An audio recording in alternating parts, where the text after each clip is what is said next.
আসসালামু আলাইকুম। বিবিসি আন্তর্জাতিক লাইভে আপনাকে স্বাগত। শুরুতেই সংবাদ শিরোনাম, পর বিস্তারিত।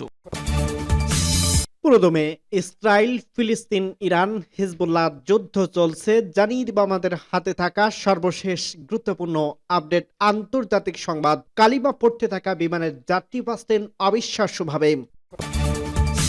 জানিয়ে দিব অক্টোবর থেকে এ পর্যন্ত গাজায় 40 দখলদার সেনা নিহত। আরো জানিয়ে দিব পাকিস্তানে এবার যৌথ নিরাপত্তা ঘাঁটিতে আত্মঘাতী হামলা। এবং আরো জানিয়ে দিব সিরিয়ার গোপন অস্ত্র কারখানা গড়ে তুলেছিল ইরান।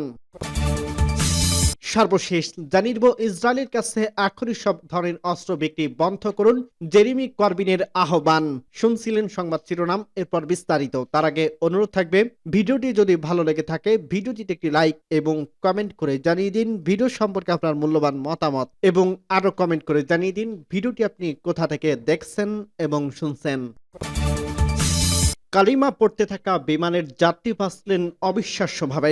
চোখের সামনে নিজের মৃত্যু দেখতে পাচ্ছিলেন, কিন্তু এমন পরিস্থিতিতে হাল ছাড়েননি তিনি।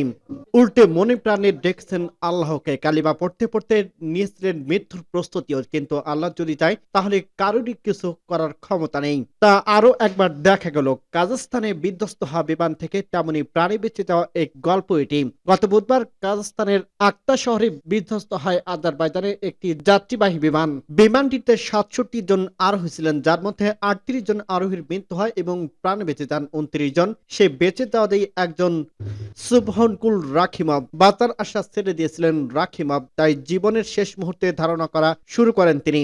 এ সময় তিনি তাকবীর দেওয়ার পাশাপাশি কালিমা পড়তে থাকেন, কিন্তু বিমান বিধ্বস্ত হলে অবিশ্বাস্যভাবে পুরোপুরি অক্ষত থেকে যান রাখিমভ। তিনি জানান, প্রথম বিস্ফোরণের পর আমি ভাবতে থাকি যে কোনো সময় বিধ্বস্ত হবে বিমানটি, কিন্তু কয়েক সেকেন্ডে চলে যাওয়ার পর তেমন কিছুই ঘটেনি। হাসপাতালের বিছানায় শুয়ে থাকা রাখিমভ গণমাধ্যমকে জানান, একইভাবে 1 মিনিটের বেশি সময় কেটে যায়, কিন্তু না ঘটায় আমি তাকবীর দিতে থাকি, কালিমা পড়তে থাকি, আমি নিজেকে আল্লাহর সঙ্গে সাক্ষাতের জন্য প্রস্তুত করতে থাকি।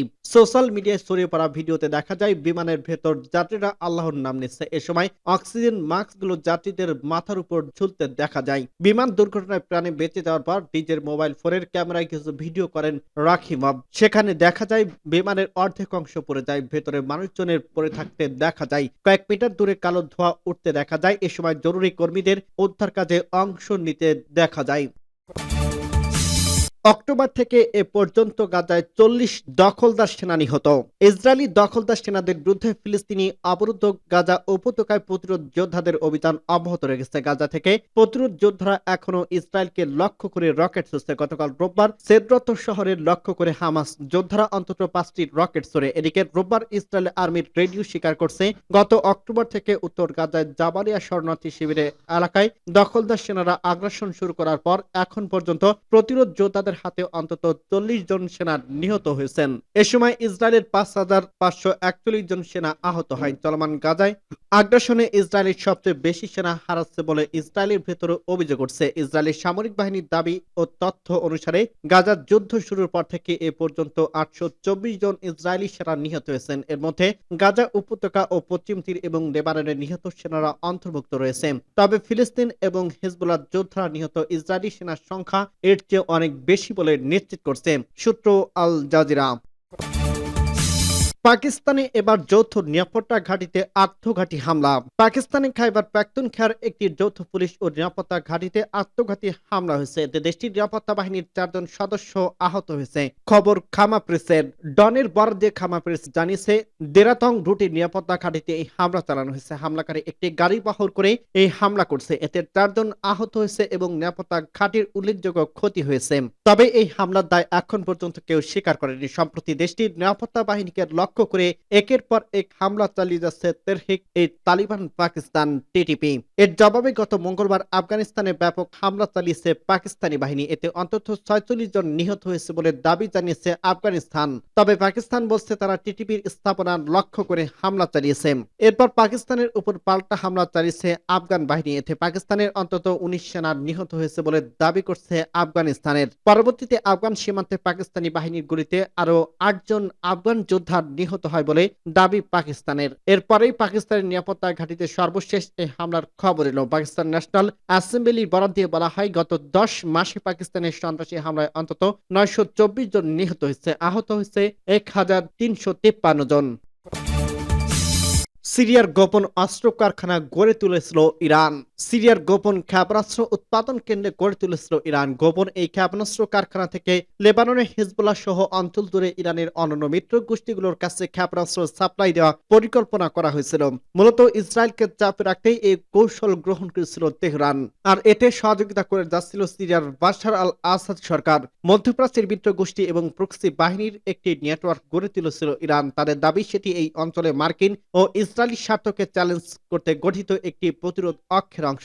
বিভিন্নভাবে ইরানকে সমর্থন করে থাকে এই নেটওয়ার্ক। ইরান নেতৃত্বাধীন প্রতিরোধ অক্ষের শক্তিশালী করতে একটি মুখ্য ভূমিকা পালন করে আসছিল সিরিয়া। বাশার আসাদ সরকারের শুরু থেকে হিজবুল্লাহর প্রতিরোধ গোষ্ঠীগুলোর বড় সমর্থক, আর এই গোষ্ঠীগুলোর অন্যতম উদ্দেশ্য হলো ইসরায়েল সহ পশ্চিমা আধিপত্য শক্তির বিরুদ্ধে দাঁড়ানো এবং ফিলিস্তিনকে মুক্ত করা। ফলে নিজেদের অবস্থানকে শক্তিশালী করতে সিরিয়ার অস্ত্র ভান্ডার এবং ক্ষেপণাস্ত্র উৎপাদন কেন্দ্র গড়ে তুলে তেহরানকে অনুমতি দিয়েছিল দামেস্কে। প্রাচীন ইতিহাস এবং ঐতিহ্য সমৃদ্ধ একটি দেশ সিরিয়া, এক পাশে ভূমধ্যসাগর, অন্য পাশে ইরাক, উত্তরাংশ জুড়ে তুরস্কের অবস্থান, ইসরায়েল, লেবানন এবং জর্ডানের সঙ্গে রয়েছে সীমানা। সব মিলিয়ে মধ্যপ্রাচ্যের ভৌগোলিক অবস্থানের দিক দিয়ে খুবই গুরুত্বপূর্ণ সভ্যতা এবং সংস্কৃতির প্রাণকেন্দ্রে এই দেশটি। পৃথিবীর মধ্যভাগে বলে পরিচিত এই অঞ্চলের প্রভাব বজায় রাখতে যে কোনো শক্তির জন্য সিরিয়ার সমর্থন জরুরি। তাই পশ্চিমা এবং পশ্চিমা বিরোধী উভয় পক্ষের আগ্রহের বড় জায়গা দেশটি। বাশার আসাদ সরকারের যেহেতু ইরানপন্থী জোটে যুক্ত হয়েছিল, তাই যুক্তরাষ্ট্র, ইসরায়েল সহ পশ্চিমা শক্তির লক্ষ্য ছিল যে কোনো মূল্যে আসাদকে ক্ষমতা থেকে সরানো। 2012 সালে আসাদ সরকারের বিরুদ্ধে বিদ্রোহ শুরু হয়। দামেস্কের অভিযোগ ছিল যুক্তরাষ্ট্র এবং ইসরায়েলের পক্ষেই মদদে এই বিদ্রোহ শুরু হয়। তবে সে সময় রাশিয়া এবং ইরানের সহযোগিতায় ক্ষমতায় টিকে যান বাশার। বাশার সরকারের বিরুদ্ধে এই বিদ্রোহ ইরানের জন্য বড় সুযোগ হয়ে উঠেছিল। সিরিয়ার বড় ধরনের সামরিক উপস্থিতি নিশ্চিত করতে পেরেছিল ইরান। সিরিয়া ইরানের সামরিক উপস্থিতি এবং অস্ত্র ভান্ডারের খবর বিভিন্ন জায়গায় গণমাধ্যমে শিরোনাম হয়েছে। এসব অস্ত্র ভান্ডার বিভিন্ন সময় লক্ষ্যবস্তু করায় যুক্তরাষ্ট্র ও ইসরায়েল।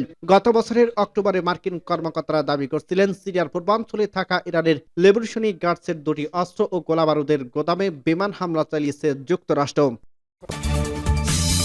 ইসরায়েলের কাছে এখনই সব ধরনের অস্ত্র বিক্রি বন্ধ করুন, জেরেমি করবিনের আহ্বান। ব্রিটেনের লেবার দলের সাবেক প্রধান জেরেমি করবিন ইহুদিবাদী ইসরায়েলের কাছে সব ধরনের অস্ত্র বিক্রি বন্ধ করতে কার্যকর ব্যবস্থা নেওয়ার জন্য সরকারের প্রতি আহ্বান জানিয়েছেন। ফিলিস্তিনি অবরুদ্ধ গাজা উপত্যকায় চলমান গণহত্যায় ব্রিটেন পরোক্ষভাবে জড়িত বলে যখন সারা বিশ্বের সমালোচনা উঠছে, তখন জেরেমি করবিন এই আহ্বান জানালেন। গতকাল রোববার এক পেজে এক পোস্টে তিনি গাজার কামাল আদন হাসপাতালের পরিচালক ডক্টর হোসাম আবু সুফিয়ান গ্রেপ্তারের ছবি শেয়ার করছেন। পোস্টে করবিন বলেন, এই একটি মাত্র ছবিতেই আমরা ফিলিস্তিনি জনগণের মানবতার শক্তি এবং গণহত্যার সহযোগীদের নৈতিক দুর্বলতা দেখতে পাচ্ছি। এখনই ইসরায়েলের কাছে সব ধরনের অস্ত্র বিক্রি বন্ধ করুন।